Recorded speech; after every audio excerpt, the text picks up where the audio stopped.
حضرت حسن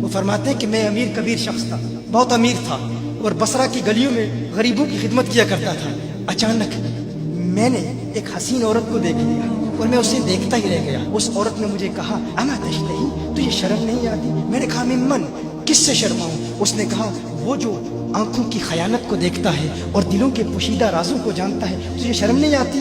تجھے حیا نہیں آتی؟ کہا اس کا جملہ تو بہت بڑا تھا۔ حسن بصری اپنی توبہ کا واقعہ بیان فرما رہے ہیں۔ فرمایا اس کا جملہ تو بہت بڑا تھا لیکن وہ اتنی حسین تھی، ایسی خوبصورت تھی، میں پھر بھی مسلسل اسے دیکھتا رہا اور دیکھتا ہی رہ گیا۔ اور پھر آخر اس نے کہا کیوں بار بار مجھے دیکھتا ہے؟ میں نے اس عورت کو کہا کہ تیری آنکھیں اتنی خوبصورت ہیں کہ تیری جھیل جیسی آنکھوں میں ڈوبنے کا جی چاہتا ہے۔ اس عورت نے کہا اچھا تو ایسی بات کرتا ہے، تو یہاں انتظار کر۔ وہ عورت اپنے گھر میں چلی جاتی ہے۔ تھوڑی دیر کے بعد کہا میں انتظار کر رہا تھا۔ تھوڑی دیر کے بعد اس کی خادمہ آتی ہے، اس کے ہاتھ میں ایک تشت ہے اور اس تشت کے اندر اس پر ایک کپڑا ہے۔ کہا میں نے کپڑا اٹھایا تو اس میں اس کی 2 آنکھیں تھیں۔ اس نے اپنی 2 آنکھیں نکال کے اپنی خادمہ کو دے دی کہ اس کی وجہ سے اس کا دل دین سے دور ہوا ہے، مجھے یہ آنکھیں نہیں چاہیے۔ کہا اس پر ایک کاغذ تھا، کاغذ پر لکھا ہوا تھا مجھے ایسی آنکھوں کی ضرورت ہی نہیں جس سے ایک مرد فتنے میں مبتلا ہو جائے۔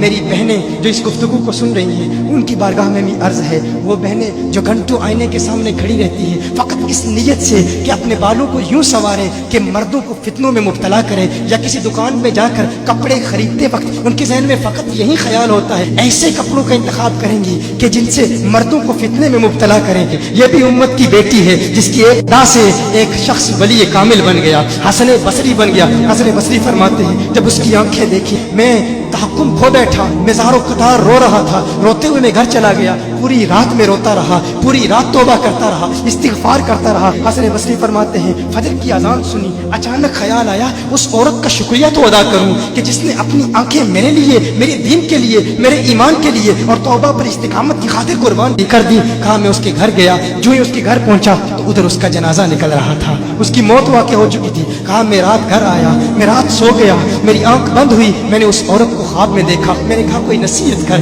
اس عورت نے کہا کہ جب تنہائی میں ہو اللہ کا ذکر کرتے رہو، اور جب صبح کرو تو استغفار کرو، شام کے وقت استغفار پڑھو۔ کہا میں نے اس وقت توبہ کر لی، ایک عورت میری توبہ کا سبب بنی، ایک عورت کی وجہ سے مجھے توبہ پر استقامت ملی۔ یہی حسن بصری پھر وہ واقعہ بھی آتا ہے، وہ دور بھی آتا ہے، ان کا ڈر کتنا ہے، ان کا تقویٰ کتنا ہے، پرہیزگاری کتنی ہے۔ یہی حسن بصری، ایک دن ایک شخص نے حسن بصری رضی اللہ تعالی عنہ سے کہا ہے حسن بصری کیا آپ جانتے ہیں کہ جہنم سے جو شخص سب سے آخر میں جہنم سے نکالا جائے گا اور پھر یا حنانو یا منانو پڑھتا ہوا جہنم سے باہر نکلے گا؟ حسن بصری فرماتے ہیں کاش میں وہ شخص ہوتا، کاش میں وہ شخص ہوتا۔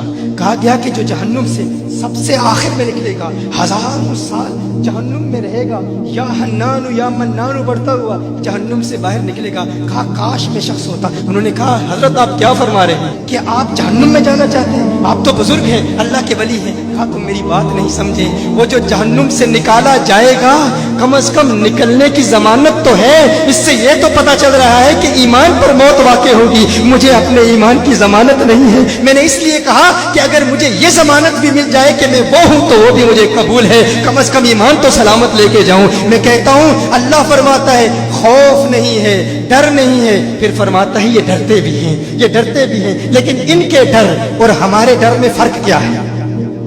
ان کے ڈر اور ہمارے ڈر میں فرق کیا ہے؟ وہ ایک سے ڈرتے ہیں، کسی دوسرے سے نہیں ڈرتے۔ فرق کیا ہے؟ وہ ایک سے ڈرتے ہیں، ایک سے ڈرتے ہیں، کسی دوسرے سے نہیں ڈرتے۔ ہم اس ایک سے نہیں ڈرتے، اسی لیے ہر ایک سے ڈرتے ہیں۔ یہ فرق ہے، ہم اس ایک سے نہیں ڈرتے، اسی لیے ہر ایک سے ڈرتے ہیں۔